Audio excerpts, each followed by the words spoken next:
Alright, this is going to be a little bit train of thought with only a little editing. So here we go.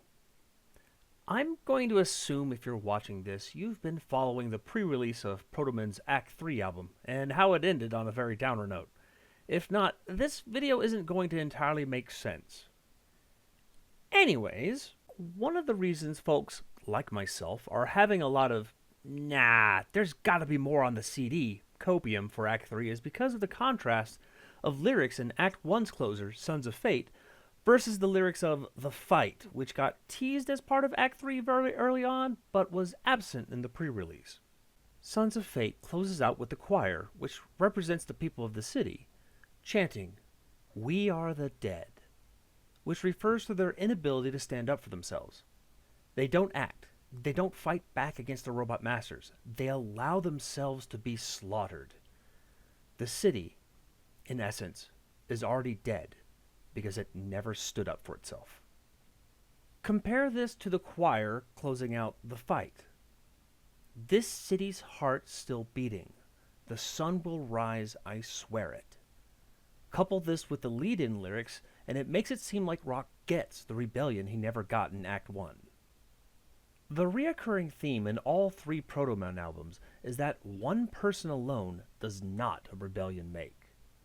Joe goes to take out the tower alone and dies. Protoman goes to fight the robot masters alone and is defeated. Rock fights alone and sees that no one will stand by his side. In Act 3, Light fights alone, and he suffers the same fate as Protoman and Joe. Fascism cannot be beaten by a single person alone. Hope rides alone is what I would call one of the most well-known Protoman lyrics, and very fitting to the theme of solo failure. Hope cannot win a battle by itself, and this is not an uncommon theme in storytelling. In DC Comics, the Blue Lanterns are fueled by hope, but by themselves they're not very powerful. They are utility, defensive, and need a lantern of willpower to reach their full potential. Giant Robo shows us that hope needs allies. It needs more to stand beside it. Courage, determination, and not just a willingness for sacrifice, but an understanding of what comes with it. There can be no happiness without sacrifice. That means losing your own for the benefit of others. And sometimes that means you may never see the ending. You may never see the results of your labor, never knowing how things turned out, and just hoping that your friends won in the end.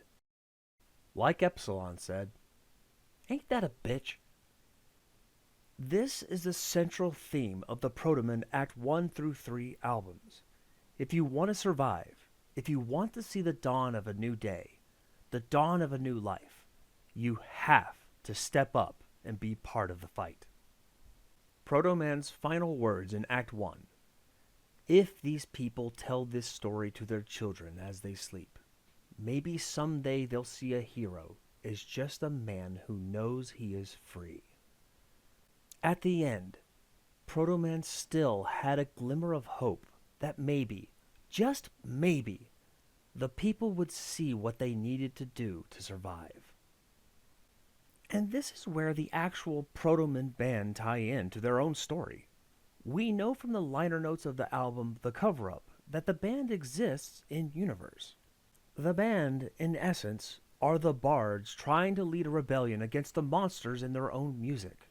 And on maybe a weird over-analyzing things part of the act level, the Protomen often refer to their live audiences as fighting alongside them.